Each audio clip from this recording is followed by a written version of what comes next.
So, hello, everybody, and welcome. Happy Monday to all of you. It's good to be back. I'm back after a week of vacations, and I'm very excited to be back with all of you today, talking about some more phrasal verbs using the verb do. Así que, hola a todos, bienvenidos. Gracias por unirse a la clase. Feliz lunes a todos. Yo estoy de vuelta después de una semana de vacaciones. Estoy súper contento de estar de vuelta aquí con vosotros. Y hoy vamos a aprender algunos phrasal verbs usando el verbo do. So how is everybody? ¿Cómo estáis todos? Cuéntame desde dónde estás viendo la clase. Y recuerda, si a alguien le gustaría más información sobre la plataforma de Open English, solo hay que escribir la palabra profe in los comentarios. So yes, where is everybody watching the class from? I'm Teacher Chris. I'm from England, but I live in Spain. Yo soy Teacher Chris, soy inglés, pero vivo en España. Si estoy mirando por abajo, perdón, es que estoy leyendo los comentarios de Instagram aquí en el móvil. So hello everyone, hello in Colombia, in Canada, in the United States. Awesome, Guatemala, Houston, Nashville. Thank you very much everyone for joining. So, como he mencionado, hoy vamos a aprender phrasal verbs con el verbo do. Hello, Ricardo on YouTube as well. Thank you very much for joining. Jacqueline on YouTube as well. I hope you're both doing great. Hello in Texas, Mexico, Peru, España. I live in the north of Spain. I live in Asturias. Yo vivo en el norte de España, en Asturias. Llevo 7 años aquí en el norte de España. Awesome. Thank you very much, everyone, for joining. So, let's begin the class. Vamos a empezar a la clase. Primero, necesito comentar súper rápido que voy a hablar en inglés y en español. Es una clase de inglés, pero es una clase gratis y con 2 idiomas puedo conectar a más gente. So, I will speak in English and in Spanish. It's an English class, but it's a free class. So, using both of the languages, I can help more people. So let's begin. Phrasal verbs using the verb do. So let's begin with a question for you guys. Do over is the first phrasal verb from today's class. Así que el primer phrasal verb de la clase de hoy is do over. But tell me in the comments, what does do over mean? Is it option A, to redo or repeat something? Option B, to break something? Or option C, both of these meanings? Así que cuéntame en los comentarios qué significa el phrasal verb do over. ¿Es la opción A, rehacer algo o repetir algo? La opción B, romper algo? O la opción C tiene los dos significados. Awesome. So thank you very much for your answers. I'm just seeing them come through now. Super rápido, recuerda, si te gustaría más info sobre la plataforma de Open English, solo hay que escribir la palabra profe en los comentarios. Ahora en todas nuestras regiones tenemos 60% de descuento, así que igual, solo hay que escribir profe en los comentarios para más info. Awesome. Thank you very much, everyone, for your answers. I got lots of people saying A. And I can tell you option A is correct. Yeah, la opción A es correcta. To do over means to redo or repeat something. Rehacer o repetir algo. Do over. So I have 2 sentences here. Which one do you think is correct? Tengo 2 frases aquí. ¿Cuál frase es correcta? Option A, I don't like the painting, so I'm going to do it over. Or option B, I like the painting, so I'm going to do it over. Which of these 2 sentences makes sense? ¿Cuál de estas 2 frases tiene sentido? ¿La opción A o la opción B? Jacqueline, ¿cómo ¿Cómo te fue en tus vacaciones de la semana pasada, Teacher Chris? Muy bien, muchas gracias por preguntar. El sol ha salido en España, el verano está acercando aquí en España. Estaba con amigos, estaba visitando algunos pueblos como en la zona cerca. Súper guay, sí, súper chévere. Muchas gracias. Pasé muy bien, pero súper contento de estar de vuelta. Okay, so lots of people saying option B. Let me repeat them. Option A, I don't like the painting, so I'm going to do it over. Option B, I like the painting, so I'm going to do it over. Which of these two sentences makes sense? Okay, this is a little bit difficult. Es poco difícil. Tal vez la manera en lo que he escrito está confundiendo, pero ok, os explico y os digo la respuesta. So, the correct answer is A, la opción A. Why is it option A? Because I don't like the painting. If I like the painting, perfect, ya está hecho. No necesito rehacerlo porque me gusta como es. But if I don't like the painting, I do it over. Ay, no me gusta esta pintura, voy a empezar de nuevo. Voy a hacerlo otra vez. No me gusta cómo ha salido. A photo would be the same. Do it over. Haz otra foto. Like, I don't like that one. I want another one. So, opción A. Option A. I don't like the painting, so I'm going to do it over. Awesome. So let's move on to the next phrasal verb from today's class, do up. So el segundo phrasal verb de la clase de hoy, do up. Pero ¿qué significa do up? Is it option A, to ask a question? Option B, to decorate or renovate? Or option C, it has both of these meanings. Así que cuéntame en los comentarios qué significa do up. La opción A, preguntar algo. La opción B, decorar o renovar un edificio. No es como renovar un carnet, por ejemplo, no, pero renovar un edificio. Decorar o renovar un edificio. La opción B. O la opción C tiene los dos significados. So tell me in the comments.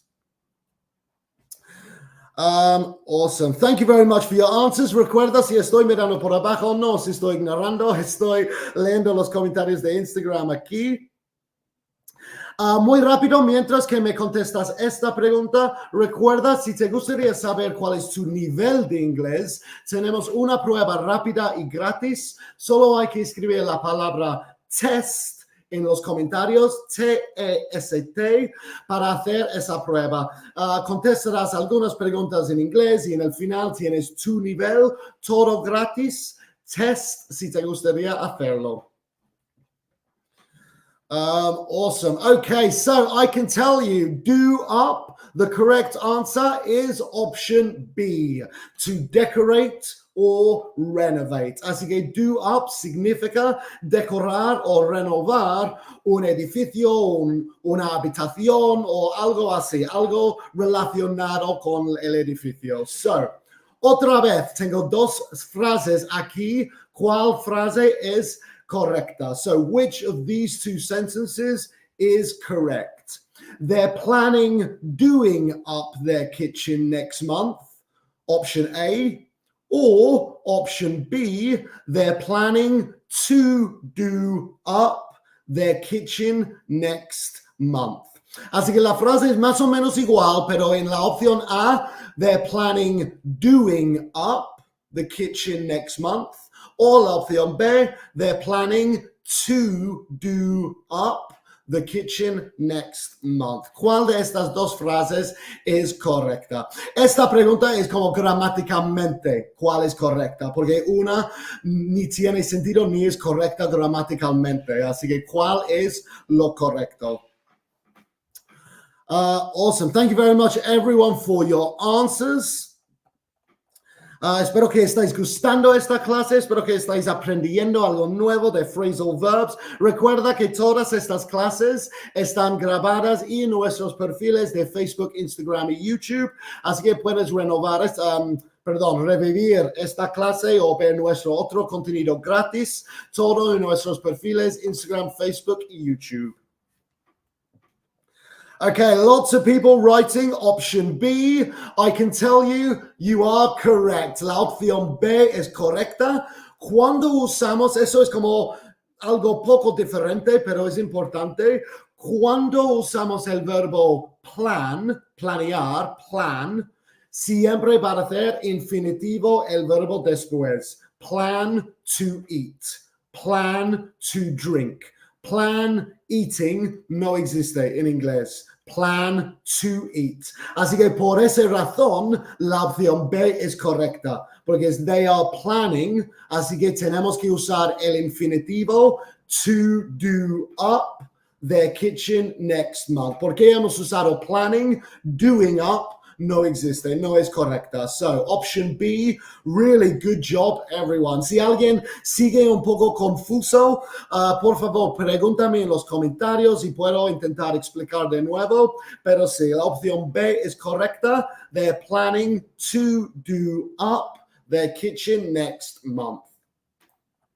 All right, awesome, guys. So let's move on to the last phrasal verb from today's class, do without. Creo que esto es lo más fácil de los tres. Do without. Is it option A, to manage without something? Option B, to sell things? Or option C, both of these meanings. Así que cuéntame en los comentarios qué significa do without. ¿Es la opción A, manejar sin algo, como manejarse bien sin algo? La opción B, vender cosas. O la opción C tiene los dos significados. Cuéntame en los comentarios. Hay una pregunta aquí en YouTube de Jacqueline. ¿Cómo son las clases virtuales en la app de Open English? Muy buena pregunta, porque necesito comentar que las clases en la plataforma de Open English no están como estas clases que solo puedes comentar. Estás en una aula virtual hablando con el profesor, con los estudiantes, practicando el inglés y usando el inglés. Claro, estas clases en las redes sociales gratis que los hago yo, solo se puede comentar porque eso es social media, es como las redes funcionan así, pero no, en la plataforma, clases en aulas virtuales hablando con los profes y otros estudiantes. Recuerda, si te gustaría más info sobre la plataforma, escribe profe en los comentarios. Awesome. So I can tell you, do without is option A. Yeah, to manage without something. Manejarse bien sin algo. No estoy seguro si manejarse es como el verbo correcto en español, pero estas dos frases nos ayudará a entenderlo un poco mejor. So, which sentence is correct? Sentence A, they had to do without air conditioning during the heat wave. Or option B, they had to do without air conditioning during winter. Así que una de estas frases no tiene sentido. Tal vez podría ser correctamente gramaticalmente, pero no tiene sentido. Y el otro sí tiene sentido. So, which of these two phrases makes sense? Los voy a traducir al español. So, opción A, tuvieron que manejarse bien sin aire acondicionado durante el sol como súper fuerte. O la opción B, tuvieron que manejarse bien sin aire acondicionado durante invierno. So that's the kind of difference. One of them makes sense, the other one doesn't. But yeah, do without significa manejarse bien, como vivir bien sin ello. Tal vez lo necesitas, pero puedes vivir bien sin ello. So sentence A or sentence B. Awesome. Thank you very much for your comments. All right, I can tell you the correct answer is option A, porque claro, no es muy común que necesitas aire acondicionado en invierno. Sueles necesitar calefacción. No necesitas aire acondicionado en el invierno. Así que por eso la opción A. They had to do without. Tuvieron que vivir bien sin aire acondicionado. Algo que necesitan, pero tuvieron que vivir bien sin ello. So, option A, correct. Otra vez, si sigues un poco confuso, por favor, cuéntame en los comentarios a ver si puedo explicar en otra manera para que entendáis mejor. So, we're going to finish the class with a quick mini quiz, una trivia. So, vamos a acabar la clase con una trivia usando los phrasal verbs de esta misma clase. So, is this sentence correct or incorrect? Solo necesitas darme los emojis para que sea más fácil.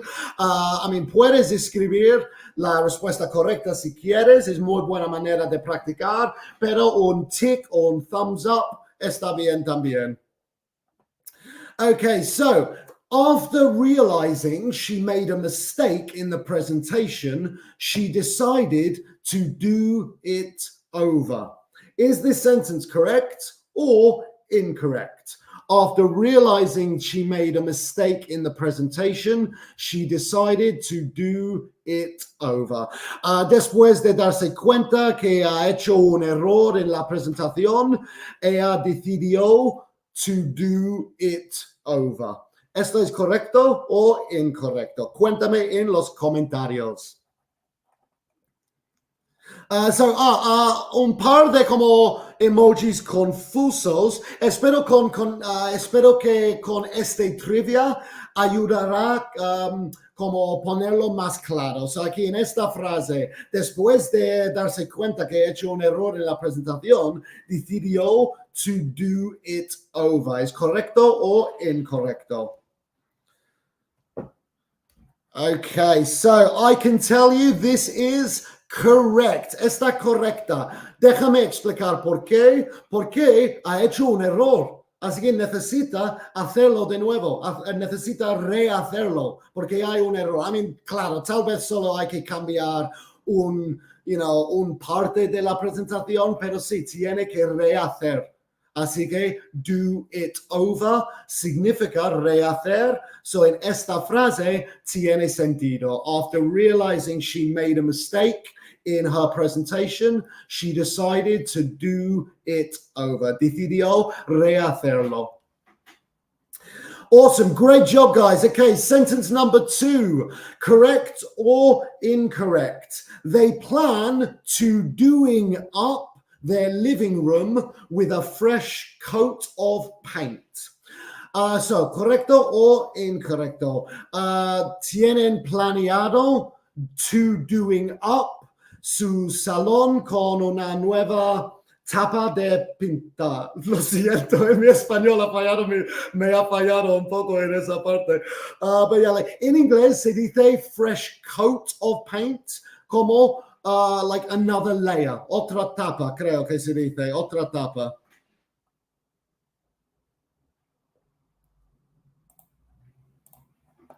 So tell me in the comments, they plan to doing up their living room with a fresh coat of paint, correct or incorrect? Gracias, chicos, capa de pintura. Pintar es el verbo, claro. So, pintura es el sustantivo. Gracias. En inglés es lo mismo. Paint is the noun and paint is the verb. Así en inglés es la misma palabra. El verbo es sustantivo, paint. Pero muchas gracias. Sí, pintura es como el sustantivo y pintar el verbo. Gracias. Estoy aprendiendo español mientras que cobro para enseñar inglés. Muy bien. Okay, so I can tell you this sentence is incorrect. Como hemos mencionado antes, con plan tenemos que usar el infinitivo. They plan to do up their living room next with a fresh coat of paint. Así que, ¿por qué usamos el verbo planear o planificar? Tenemos que usar el infinitivo. They plan to do up their living room with a fresh coat of paint. So awesome. Last question, guys. La última, correct or incorrect? During the camping trip, they had to do without electricity and running water. So correct, correcto, or incorrect, incorrecto. During the camping trip, they had to do without electricity and running water. So muy buena pregunta aquí en Facebook de Fernando. También puede usar do over para pintarlo otra vez. Claro que sí. Así que do up sería decorar o renovar. Pero si lo haces una vez y luego no te gusta, sí, sería do over the paint. Como sí, exactamente. Muy buena pregunta. Okay, during the camping trip, a ver si puedo traducir. Durante el campamento, perdón, tal vez me podéis ayudar otra vez. Durante el campamento tuvieron que do without electricidad y agua, como agua fresca. Correct or incorrect? Sí, campamento, tuve bien, muchas gracias. Fernando, you're welcome. Thanks for the question. Recuerda a todos, si alguien tiene una pregunta, por favor, déjenlos en los comentarios. Podría, como se suelo poder contestar así. Si es algo muy largo explicación, tal vez puedo planificar una clase sobre ello. Así que, por favor, tus preguntas están muy invitadas. Gracias. Durante el viaje de campamento. Perfecto. So I can tell you this is correct. Like they were camping. There is no electricity, but you can still live. You know, durante el campamento o mientras el campamento no hay electricidad, tal vez no hay agua, pero sí, se puede vivir con agua en botella, you know, no necesita electricidad, es eso, es do without. Sería mejor tener electricidad en mi punto de vista, pero no es necesario vivir sin ello. So during the camping trip, they had to live without electricity and running water. Is correct. So that was my class on phrasal verbs using the verb do. I really hope you guys enjoyed it, and obviously I hope you learned something new as well. Así que eso es mi clase de phrasal verbs con el verbo do. Espero mucho que hayáis gustado y que hayáis aprendido algo nuevo. Antes de que me vaya, quiero recordaros una vez más, si te gustaría más info sobre la plataforma de Open English, solo hay que escribir la palabra profe en los comentarios. Hay profesores nativos, clases ilimitadas. Como mencioné antes, no son clases como estas, son clases en aulas virtuales, hablando y practicando inglés. Y también recuerda, hay un descuento ahora de 60%. Así que para más info, solo hay que escribir la palabra profe en los comentarios. También recuerda, si aún no sabes cuál es tu nivel de inglés, tenemos una prueba rápida y gratis. Solo hay que escribir la palabra test. Es una prueba súper rápida que contestarás algunas preguntas en inglés y en el final tienes tu nivel actualizado, todo gratis. Escribe test si te gustaría hacerlo. Awesome. So, muchísimas gracias a todos vosotros, como siempre, por asistir a la clase, para tus comentarios y tus preguntas. Espero mucho que hayas gustado y aprendido algo. Y recuerda que yo volveré mañana a esta misma hora para una nueva clase para vosotros. Así que espero que tengáis un muy buen lunes y tengo ganas de veros todos mañana. So, thank you very much, everyone. I hope you have a fantastic Monday, and I look forward to seeing you all tomorrow. Cheers. And bye-bye.